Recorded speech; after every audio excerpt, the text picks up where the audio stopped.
Good evening. This is Dominic with TheBackVlog. Last week I finished Slitterhead. Is it focusing? I think it is. I mean, I can also just like... right here I have the Day 1 Edition box set. I got it for Christmas last year. I didn't think I'd actually be playing this game this year. I rage quit from Castlevania 2 temporarily. I'll go back to it, but I was like, I need something fun. Like, I'm not enjoying Castlevania 2 right now. I'll go back to it eventually, but not right now. This is Slitterhead here, and this game is freaking awesome. Don't let anybody tell you otherwise. First of all, let me talk about this Day 1 Edition box set here, because it's really cool. We got a little poster. I think this was like one of the first promotional images of the game before anybody really knew anything about it, but it's really cool. And right in the center crease, you can see one of the Slitterheads emerging from a poor victim. It also has the CD soundtrack. Unfortunately, it doesn't have... Dude, I cannot tell if this is... I'm gonna put it right up against my face. Unfortunately, it does not have the menu track, which I have grown to like. This soundtrack here is composed by Akira, I almost said Akira Kurosawa. It's not. Akira Yamaoka of Silent Hill fame. I've been listening to this the past week on my phone. I ripped the CD and put it on there, and it's really moody. I love the vibe of it. It's got like this if you can picture like the music in Drive, the Nicholas Winding Refn film, it's kind of like got that like retro wave feel to it, but it's like also like really moody and edgy. It's really cool. It's kind of got like a late thousands or early 2010s aesthetic going on there. In here we also have the art of Slitterhead. I'm not going to show the art in it because you can't read this here, but it says, warning, this book contains spoilers for the game's story. Please proceed with caution or complete the game first. And I was curious and I spoiled the game for myself. There's a cameo kind of character in this game who is kind of a reprisal of a Silent Hill 1 character. And the reason for that is, I actually didn't even say this, it's created by, I think his name is Keiichiro Toyama. I could be wrong though. He's the guy who originally spawned Silent Hill from his brain, and then went on to do Siren, and I wanna say Gravity Rush, could be wrong. And it's got a little sticker sheet too. I don't know if I'll use any of these stickers. I really don't like getting sticker sheets and things because it makes me feel like I need to use them, but I also don't want to use them because I like looking at them. So that's sad. But yeah, this Day 1 Edition is freaking awesome.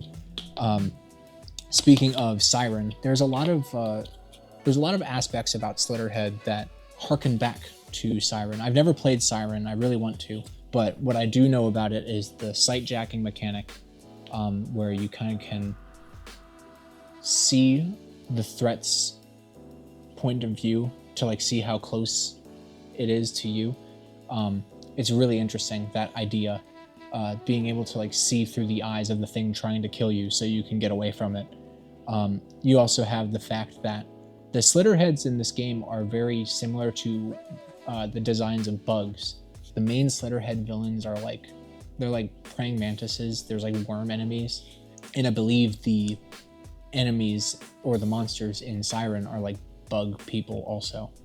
And on top of the bug enemies and the sight jacking, it also has this like calendar system. I don't really know how the calendar system in Siren works too much. I know like the narrative progression is non-linear in Siren, and that seems to be the case here in Siren, or in Slitterhead as well. because there's like this time loop thing going on, which is really interesting. That kind of brings me to my next, that segues into the next kind of like topic I wanted to talk about. I feel like Slitterhead is kind of like a mix of two of the things I'm in the middle of right now. Because you got the time loop thing, which is very reminiscent of Higurashi When They Cry. Spoilers for that. But yeah, you got that aspect along with kind of like there's like other like rarities, they're called in Slitterhead, which are like, you know, what, you know, the people that fight the Slitterheads. But it's really similar to the ghouls in Tokyo Ghoul, because they have like these blood weapons, and it kind of Robin killed a moth and she's poking it now. Robin, I had to get this moth out of her mouth.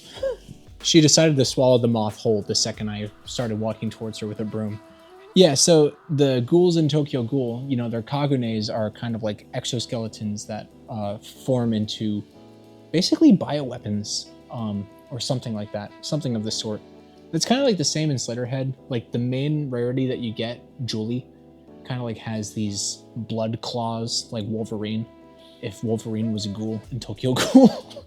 It's really cool, the blood weapons here. It's kind of like I said, it's like a mix of those two things.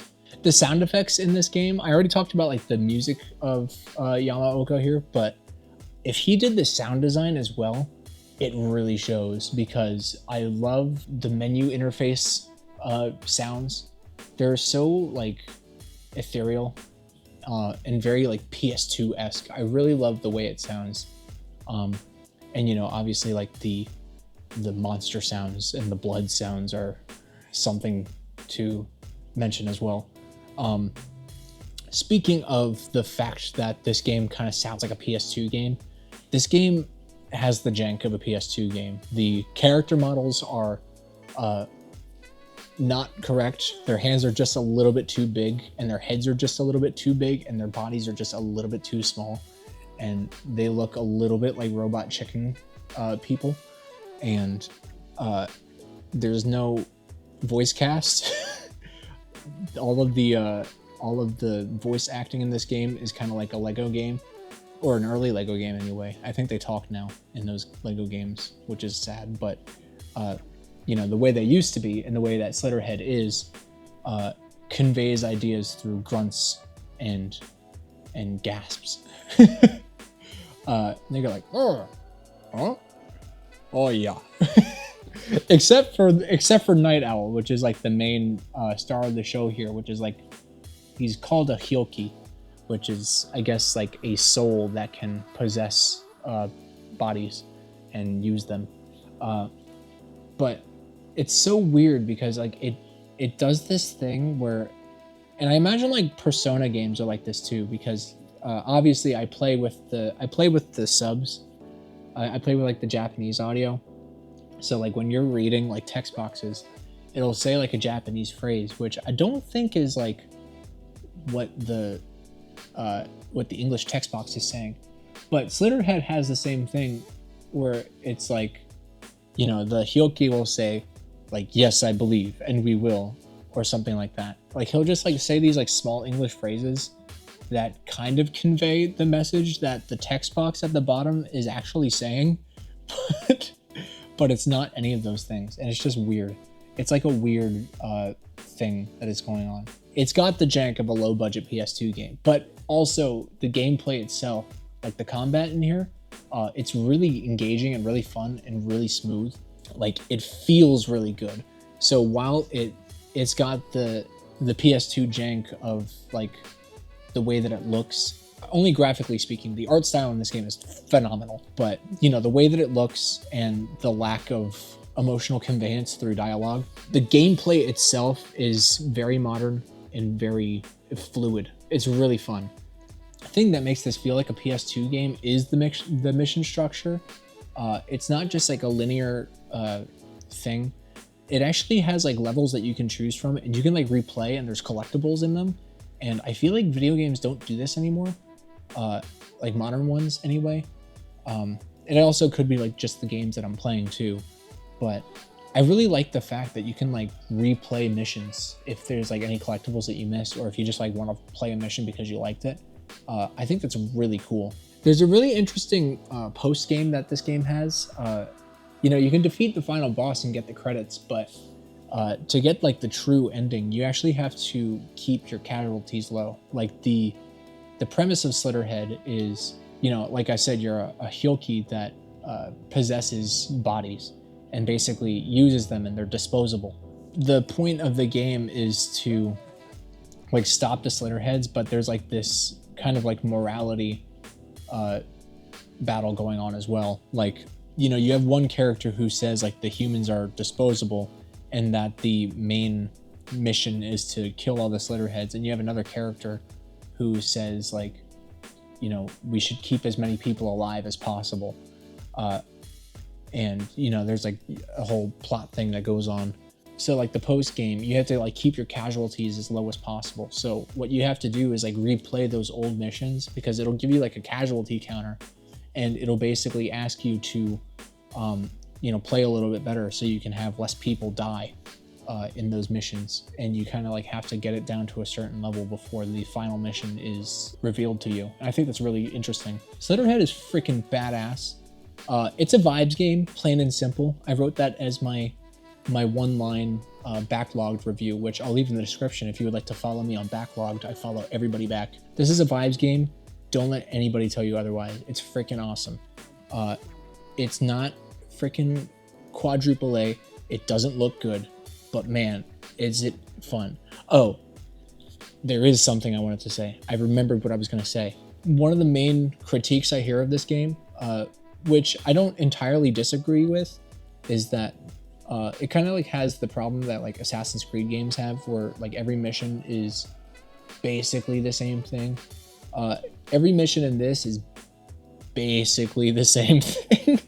I'm not really going to elaborate on that. Just take my word for it. You'll find out if you play it. It's a little bit repetitive, and if you're not a fan of the gameplay loop, then you won't be a fan of this game. But if you are a fan of the gameplay loop and you think it's fun, this game is short enough that it doesn't overstay its welcome. And I definitely think it's worth checking out, especially in this modern age when everything kind of just looks and plays the same. But yeah, Slitterhead is freaking awesome.